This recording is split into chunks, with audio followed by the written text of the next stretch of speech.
بسم الله الرحمن الرحيم. بسم الله الواحد الأحد الفرد الصمد الذي لم يتخذ صاحبة ولا ولد ولم يلد ولم يولد وهو على كل شيء قدير. وأصلي وأسلم وأبارك على الحبيب المحبوب سيدنا وطبيبنا وشفيعنا وقرة أعيننا سيدنا محمد رسول الله صلوات ربي وتسليمه عليه. الأخوة الكرام الأحباب، أحبابنا أحباب قناة فهم الإشارة، نتكلم اليوم عن موضوع هام، وهو علاقة الروحانيات بعلوم الطاقة وما وراء الطبيعة. لا نغفل أن الروحانيات في ذاتها طاقة. العبد إذا تقرب من ربه سبحانه وتعالى وأحبه ودعاه واستقام على طريقه وابتعد عن الحرام وكل ما يغضب الله سبحانه وتعالى، ملئ جسده بالطاقة. كلنا نعرف أن الملائكة لها طبيعة خاصة ومخلوقة بطريقة خاصة، حتى أنه لا يعرف هل هم ذكور أو إناث، ولكن المعروف أنهم كائنات نورانية خلق الله سبحانه وتعالى لأداء مهام معينة وليس لديها اختيار، عكس الإنسان الذي خلقه الله وجعله مخيرا واصطفاه على المخلوقات. فلذلك إذا كان الإنسان في معية الله ملئ جسده بالطاقة النورانية، فيباهي الله به الملائكة. يعني النهاردة أنت لما تكون إن شاء الله في معية الله، طاهر نقي مطهر، ظاهرك عادي،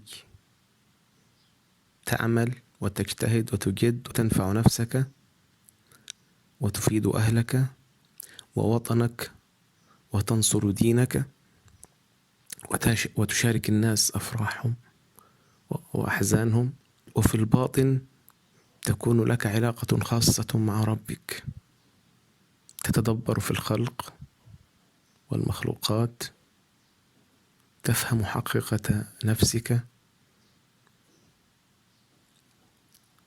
في هذه الحالة كما قلنا تملأ بالطاقة النورانية، فتراك جميع المخلوقات، تراك الملائكة فيباهي الله بك الملائكة ويفرح بك، وتراك العوالم الأخرى، عوالم الجن والشياطين وما خفي عنا. فأنت الآن دخلت دائرة الطاقة الخاصة بهم، ملئت طاقة فتعرفوا عليك فأصبحت في دائرتهم. بقى لك أن يفتح الله لك فترى هذه العوالم والمخلوقات. لذلك في بعض الدروس الأولى قلت أن الروحانيات يعرفها الناس أو الروحانيون الكاذبون، أدخلوها في أنها الكشف والعلاج واستخراج الكنوز والدفائن وما إلى ذلك، ولكنها علم كامل. الأشياء دي قشور من هذا العلم، منها يهبك الله علما فترى وتسمع وتعي ويكون لك ركيزة في هذه الدنيا. يهبك الله أمرا تكون مختصا به أو علما، إذن فهذه طاقة. طيب إيه الطاقة أو علوم الطاقة ما وراء الطبيعة التي انتشرت في الآونة الأخيرة؟ بصورة بسيطة، هناك حروب تسمى حروب الجيل الرابع. طب إيه الجيل الأول والجيل الثاني والثالث والرابع؟ الجيل الأول هو الحروب العادية، كانوا يتقاتلون بالسيف والعصا والرمح. حروب الجيل الثاني دخول البندقية حروب الجيل الثالث دخول الآلة، طيارة والدبابة والصواريخ. وحروب الجيل الثالث أيضا كان منها الاستعمار، أن تقوم دولة باستعمار دولة أخرى. أما حروب الجيل الرابع فهي ما يسمى بالحرب بالوكالة. إيه حروب الجيل الرابع؟ هم حسبوها فلقوا إن هم بيخسروا لو حاربوا حرب مباشرة، عتاد وسلاح وجنود وأرواح. ففكروا في فكرة يجدوا طريقة يقومون بها بتحقيق ما يفعله الاستعمار أو الحرب الحقيقي بدون تكلفة. فكانت الفكرة الشيطانية إن هي نشر الوعي الكاذب والإشاعات، ومحاولة قلب نظام الحكم في الدول، المراد هدمها، نشر معلومات غير حقيقية، تدريب بعض الأفراد، دفع الأموال، الدخول باسم منظمات الأمريكية المختلفة، الجمعيات المختلفة، لكي يوجهوا تلك المجتمعات إلى التمرد وإلى المظاهرات وإلى هدم مجتمعاتهم بالحروب الطائفية وعمل جماعات مسلحة وتفكيك الجيوش، زي ما كان في مصر بيحصل من الثورات والحاجات دي يعني. فالنهاردة أنت لما تسيء إلى نفسك وإلى وطنك وإلى دينك فأنت تخدمهم، أصبحت وسيلة للهدم. الحرب القادمة، حروب الجيل الخامس، بدأت بعلوم الطاقة وما وراء الطبيعة. طبعا في عوامل ساعدت في هذا الموضوع. لو انتم خدتوا بالكم حتى تفاجئوا ان الروحانيات في الفترة الأخيرة منتشرة بطريقة مهولة رهيبة، مواقع وصفحات ومواقع على اليوتيوب، وكلها مجانية، ونشر للعلوم الروحانية الكاذبة، علوم الجن والشياطين، الدعوات والبرهاتية والجلجلوتية والدهشورية، حاجات يعني لا أريد أن أدخل فيها. إيه الهدف وإيه اللي ساعد على نشر هذه العلوم؟ أول حاجة الانتشار الهائل للتكنولوجيا الحديثة والاتصالات السلكية واللاسلكية، وانتشار الإنترنت في جميع دول العالم، وانتشار أجهزة الكمبيوتر والأجهزة اللوحية والتليفونات المحمولة، واشتراك في باقات الإنترنت، مما فتح المجال لهذه الطاقة ولهذه العلوم الخبيثة،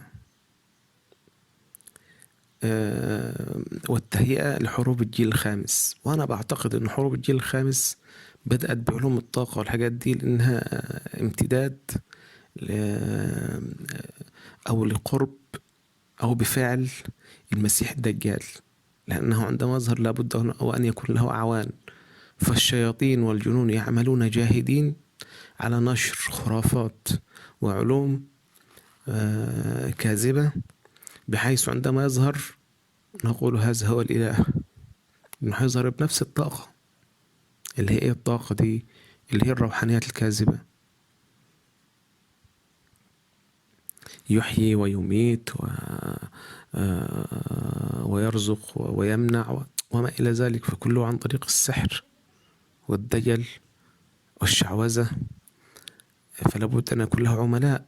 فهذه حروب الجيل الخامس أو ضمن حروب الجيل الخامس القادمة. فعلوم الطاقة تفتح الجسد فيدخله الشياطين، يقولون لك سوف نفتح لك العين الثالثة. أي عين ثالثة هذه التي تفتحونها يعني؟